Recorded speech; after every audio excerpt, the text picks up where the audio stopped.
नमः भगवते वासुदेवाय। नमस्कार दर्शक बंधु, आपण को आम चैनल को स्वागत।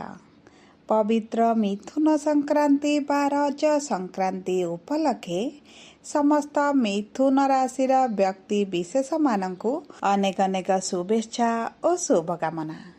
आपणकर जदि मिथुन राशि होइथाए तेबे यही भिडियोटी को थरे मात्र शेष पर्यंत देखंतु एवं निजर व्यस्त बहुल समय मध्यरु मात्र 10 मिनिट समय आपण निज पाई दियंतु, काहेकि ना आमर आजिर एही कार्यक्रमटी समस्त मिथुन राशि व्यक्ति विशेषंक पई बहुत गुरुत्वपूर्ण रही। देखंतु आपणक मिथुन राशि को एही मिथुन संक्रांति दिन सूर्य गोचर करुछंती, जहा फଳରେ आपणक राशि रे गुरु एवं बुधंक सहित सूर्य मध्य विराजमान करिवे। किंतु सूर्यंकर एही गोचरटी आपणक राशि रे देवगुरु बृहस्पति एवं बुधंकु किछि समय पई अस्त कराई देबे, माने सेमानकर प्रभाव को कम कराई देबे। तेबे यही दुईटी प्रमुख शुभ ग्रहंकर अस्त हेबाटी आपणक जीवन रे की परिवर्तन आनिब एवं आपणको शुभ फल देब ना अशुभ फल देब जानिबा पई आपण भिडियोटी शेष पर्यंत देखंतु। तेबे आसंतु जानिबा एही मिथुन संक्रांति बा रज संक्रांति ठारू आपणक जीवन रे की परिवर्तन हेबाकु जाउछि। किंतु भिडियोटी आरंभ करिबा पूर्वरु जदि आपणकर भी मिथुन राशि होइथाए एवं आपण भी ईश्वर को आंतरिक भक्ति एवं विश्वास करंती तेबे भिडियोटी को लाइक करंतु। कमेंट बॉक्स रे जय जगन्नाथ जय मां लक्ष्मी अवश्य लिखि दियंतु। एबे चलंतु कार्यक्रमटी को आग को बढ़ाइबा एवं जानिबा सर्वप्रथमे आपणक मिथुन राशि रे नवग्रहंकर स्थितिटी एही संक्रांति परे किभଳି रहिबो। देखंतु आपणकर प्रथम गृह रे गुरु, द्वितीय गृह रे मंगल, तृतीय गृह रे केतु, नवम गृह रे राहु, दशम गृह रे शनि, एकादश गृह रे शुक्र एवं द्वादश गृह रे बुध एवं सूर्य विराजमान करिसंती, जहा फଳରେ ସେହି गृह गुड़िकरे सेमानंकर प्रभाव अधिक रहिबो। सेबे सर्वप्रथमे आसंतु आपणक स्वास्थ्य विषय रे जानिबा। देखंतु आपणकर स्वास्थ्य आपणकर राशिर प्रथम गृहरु जणा पड़े एवं प्रथम गृह रे बुध, गुरु, सूर्य विराजमान करिवे, जहा फଳରେ आपणक स्वास्थ्य त निश्चित भाବରେ प्रभावित हेबो। ता सहित गुरु एवं बुध मध्य अस्त जिवे। देखंतु आपणकर स्वास्थ्य रे जदि भी पूर्वरु किछि समस्या थिला सेति प्रति आपण टिके सचेतन रुहंतु। गुरु आपणकर राशि रे थिबा कारणरु आपणकर मोटापा बढ़ी पारे, खाद्य डाइजेशन रे समस्या, पेट रे गैस भली समस्या मध्य आपण अनुभव करि पारंती। आपणकर खाद्य पानीय ऊपर आपणको बेसी दायित्व देबाकू पड़िबो, नचेत आपणकर मोटापा बढ़िबार बहुत अधिक संभावना अछि। जदि आमे सूर्यंकर गोचर को देखिबा तेबे सूर्यंकर गोचर क्षणी आपणकर ऊर्जावान आपण अनुभव करिवे। कोनोसी भी शरीर रे गंभीर समस्या देखा जिवो नाही।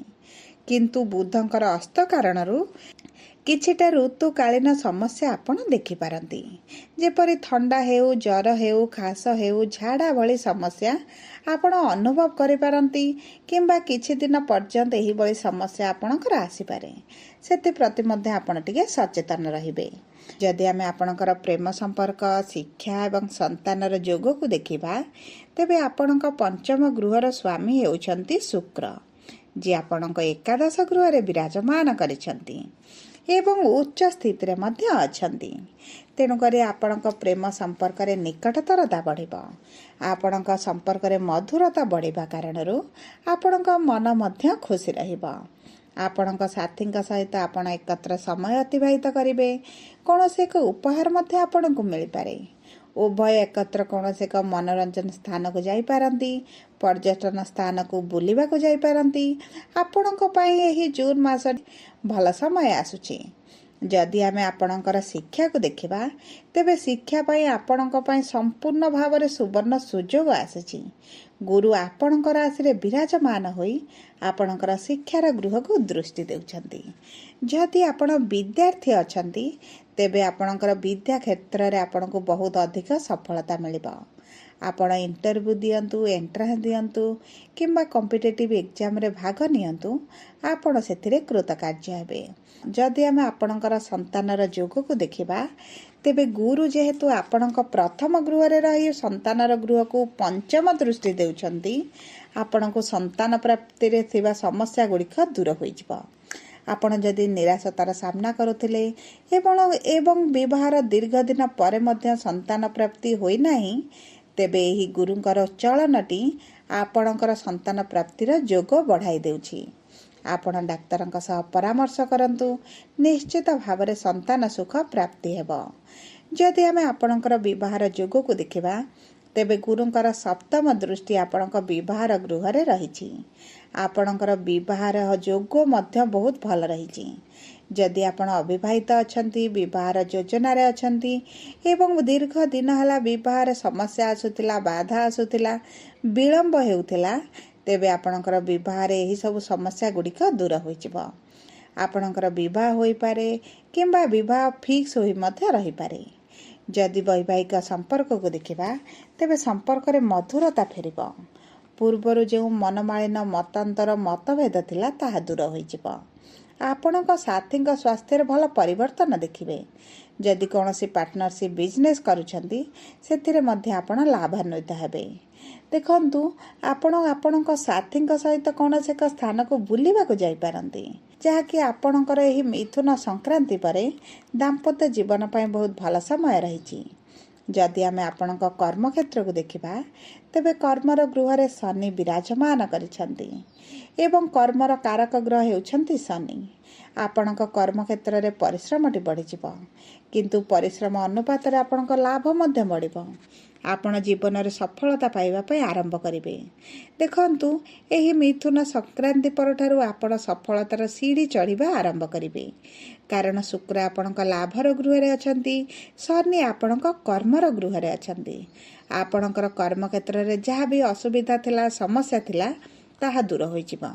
ବିଶେଷ ଭାବରେ ଯେଉଁମାନେ ବେରୋଜଗାର ଥିଲେ, ରୋଜଗାର ସନ୍ଧାନରେ ଥିଲେ, ସେମାନଙ୍କୁ ରୋଜଗାର ମିଳିବାର ମଧ୍ୟ ବହୁତ ଅଧିକ ସମ୍ଭାବନା ଅଛି। ଉଚ୍ଚ ଅଧିକାରୀମାନେ ଆପଣଙ୍କ ପାଇଁ ଲାଭଦାୟକ ରହିବେ। ଆପଣଙ୍କୁ କର୍ମକ୍ଷେତ୍ରରେ ପ୍ରଶଂସିତ ମଧ୍ୟ କରାଯାଇପାରେ। ଆପଣଙ୍କର କାର୍ଯ୍ୟର ଶୈଳୀକୁ ନେଇ ପ୍ରଶଂସା କରାଯାଇପାରେ। ଯଦି ଆମେ ଆପଣଙ୍କ ବ୍ୟବସାୟକୁ ଦେଖିବା ତେବେ ବ୍ୟବସାୟ ଆପଣଙ୍କର ବହୁତ ଭଲ ରହିବ। ଆପଣଙ୍କ ପରିଶ୍ରମ ବଢ଼ିବା ଅନୁସାରେ ଆପଣଙ୍କର ଧନ ଆମଦାନୀ ମଧ୍ୟ ବଢ଼ିଯିବ। ଦେଖନ୍ତୁ, ପୂର୍ବରୁ ଆପଣଙ୍କ ବ୍ୟବସାୟକୁ ନେଇ ଯେଉଁ ଅର୍ଥର ସମସ୍ୟା ରହୁଥିଲା ତାହା ଦୂର ହୋଇଯିବ। ଆପଣ ଲୋନ୍ ପଇଠ କରିବେ, ଆପଣ କରଜ ଶୁଝିପାରିବେ, ଯାହାଫଳରେ ଆପଣଙ୍କ ଆର୍ଥିକ ସମସ୍ୟା ଦୂର ହୋଇଯିବ। ମୋଟାମୋଟି ଭାବେ ଯଦି ଦେଖିବା, ଆପଣଙ୍କ ପାଇଁ ବହୁତ ଭଲ ସମୟ ରହିଛି, କିନ୍ତୁ ଆପଣଙ୍କ ସ୍ୱାସ୍ଥ୍ୟ ପାଇଁ ଟିକେ ଖରାପ ସମୟ ରହିଛି। ସେଥିପ୍ରତି ଆପଣଙ୍କୁ ଦୃଷ୍ଟି ଦେବାକୁ ପଡ଼ିବ।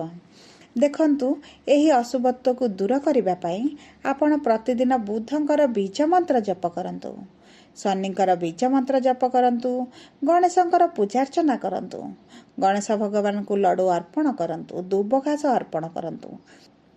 ମହାଦେବ ମନ୍ଦିରରେ ଡାହାଣ ପାର୍ଶ୍ୱରେ ଥିବା ଗଣେଶଙ୍କ ପାଖରେ ଦୁବ ଅର୍ପଣ କଲେ ଆପଣଙ୍କର ଶୁଭଫଳ ପ୍ରାପ୍ତି ହେବ। ଯଦି ଆପଣଙ୍କର ମିଥୁନ ରାଶି ହୋଇଥାଏ, ଭିଡ଼ିଓଟି କିଭଳି ଲାଗିଲା କମେଣ୍ଟ ବକ୍ସରେ ଲେଖି ଜଣାନ୍ତୁ। ଯଦି ଆପଣଙ୍କ ପ୍ରିୟଜନଙ୍କର ମିଥୁନ ରାଶି ହୋଇଥାଏ, ଭିଡ଼ିଓଟି ତାଙ୍କ ସହ ସେୟାର କରନ୍ତୁ। ଯଦି ପ୍ରଥମ ଥର ଆମ ଚ୍ୟାନେଲକୁ ଆସୁଛନ୍ତି, ଚ୍ୟାନେଲଟିକୁ ସବସ୍କ୍ରାଇବ୍ କରନ୍ତୁ। ପାଖରେ ଥିବା ବେଲ୍ ଆଇକନ୍କୁ ପ୍ରେସ୍ କରନ୍ତୁ। ଧନ୍ୟବାଦ।